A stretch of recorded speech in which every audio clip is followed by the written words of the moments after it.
Papa, c'est quoi une vache? Je sais pas ce que c'est qu'une vache, c'est un animal, voilà, qui donne du lait. Ouais, bah la grande surface aussi, ça donne du lait. Et c'est pas une vache.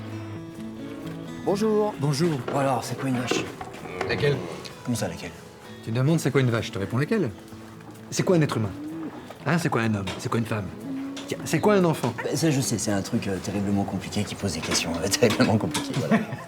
Du style, c'est quoi une vache? Voilà. Ouais. Voilà. Moi, les miens me demandent ce que c'est que le métro. Voilà. Ouais. Donc les enfants sont curieux par nature.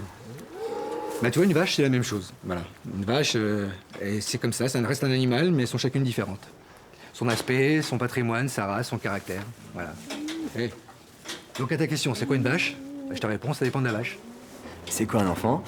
Ça dépend de l'enfant. Exactement, t'as tout compris. Ouais. Allez. Viens. Ouais. Et t'en as combien?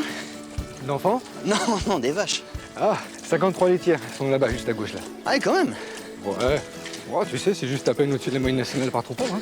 Allez, approche, viens. Tu peux venir la caresser, regarde. Elle est pas méchante. Regarde, elle ferait pas de mal à une mouche. Bon, une vache, c'est herbivore. Tu vois? Et là, ici, en haut, elle a pas de dents. Tu risques rien. Allez, vas-y. C'est qu'un animal domestique. Allez. Bah voilà, t'es un vrai fermier maintenant.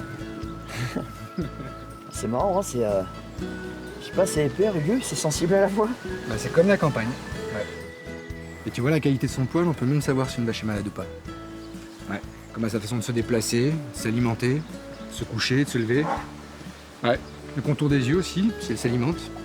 Si elle rumine pas, c'est pas bon de signe ça. Faut avoir l'œil quand même. Oh là ça, toujours on l'a. On a bon. Ouais, on l'a. Ça s'appelle griotte. Ouais. Elle est en pleine forme. Salut Griotte, moi c'est Sébastien, voilà. C'est pour les intimes. Tu peux y aller, c'est la plus câline. Les enfants l'adorent. Ah, c'est génial. Ouais. Ça plairait à ma fille, ça. Regarde là. Bah voilà, t'as adopté. C'est énorme. Tu vois? Ouais. Alors là, tu vois, on a Félicité, c'est notre meilleure laitière. Et juste derrière, là, c'est Galipette, c'est la plus fertile. D'accord, en fait, j'ai compris. Elles ont toutes une identité en fonction de leur caractère, c'est ça?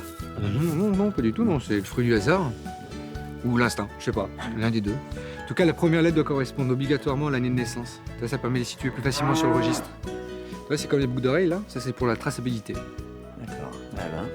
Enfin, le prend pas mal, c'est intéressant tout ça, mais elles sont pas un peu maigres tes vaches au niveau d'ici, du bassin là? Alors tu vois, si l'habit fait pas le moine, le cœur non plus, lui, il fait pas la vache. Non. Les miennes, c'est des Primolstein, c'est des vraies laitières. D'accord. Elles ont pas besoin de muscles, elles. Non, toute leur énergie, elles l'emploient à faire du lait. C'est les premières laitières au monde, c'est des vraies championnes, ça. Ah ouais? Primolstein. Primolstein, ouais. À elle seule représente 106% des cheptels français, plus de 4 millions de têtes. Ouais. Et tu vois, on les reconnaît facilement, leur couleur de robe, l'épi noir. Et puis à leur bassin, justement, tu vois, très extérieur. Et puis elles sont aussi grandes et très précoces. Et il y a beaucoup de races? Oh là là, plus d'une quarantaine, ouais. Mais chacune avec sa spécificité, tu vois. Comme nous, on est tous différents. Et on apprend des autres. Exactement. Et tu fais quoi avec elles? Tu les laisses en pâture toute la journée? Bah tu crois pas si bien dire, ouais. Les gens pensent qu'elles restent toujours enfermées à l'étable. Non, c'est faux, bien au contraire. Tu vois, l'été, on a même du mal à les rentrer. Sinon, on les nourrit, on les soigne, on les traite, on les respecte, on leur donne de la paille propre, de l'herbe fraîche, une bonne eau de consommation. Tu vois, au final, quelle que soit la race, une vache, ça demande de la présence quotidienne, une attention particulière. On est toujours en contact avec elle. Tout ça pour avoir du lait? Non, c'est bien plus. Beaucoup plus. Et ben voilà, tu viens d'apprendre en une journée 10 000 ans d'histoire. Ouais, 10 000 ans de passion, de partage, d'élevage. D'élevage pour sa viande, pour son lait, pour son cuir. Voilà, pour le plaisir.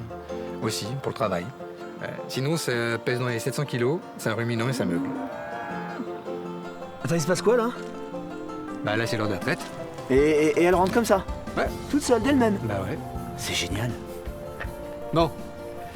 Tu me files un coup de main? Quoi faire? Bah la traite. Ça va pas, non? Ça va pas. Je suis fatigué, moi. On n'a pas arrêté toute la journée de travailler partout. Non, ça va. Et puis, non, ça suffit. Non, et puis, trop d'infos, tue le cerveau. Voilà, c'est bon. J'ai compris ce que c'était qu'une vache. Ça suffit maintenant. Allez, les belles, allez! Allez! Bon alors, c'est quoi un papillon? Ça dépend du papillon.